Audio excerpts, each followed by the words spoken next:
来看美国的宾州有一个杀人犯，顶个月底为家乐逃走出去，到今已经12天啊，人还未抓到。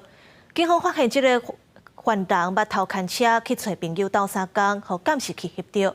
伊已经甲喙手抠掉，改变模样要闪对查，而且身躯顶可能有查武器。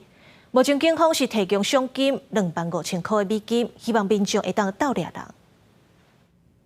宾州警方对顶个月底用门花抗壁成功盗角的杀人犯卡瓦坎德展开大追捕，发现逃亡几若日后，伫吹到偷牵一只白色箱仔车，去宾州东派克兰找已知的同事，结果互电铃监视器迄条穿帽 T、抠喙齿了变装样貌，甲逃亡时的外形大不相同。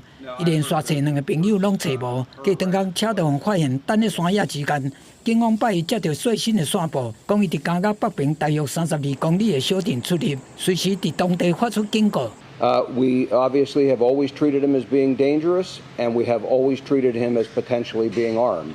He's been carrying a pack. There's no way to know exactly what's in that pack or what he obtained early on in this investigation and search. 卡瓦坎德因为前任杀害前女友，被判无期徒刑，不得假释。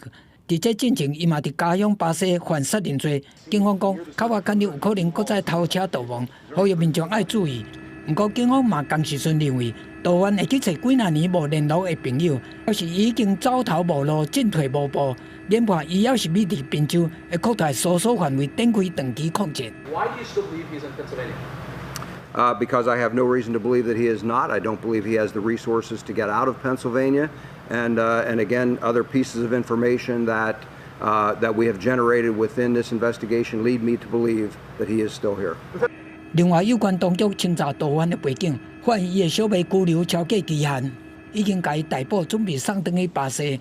同时阵，警方嘛甲赏金提悬到25000块美金，希望民众踊跃提供线索，早一日将这个危险人物逮捕归案。公视新闻詹慧敏编译。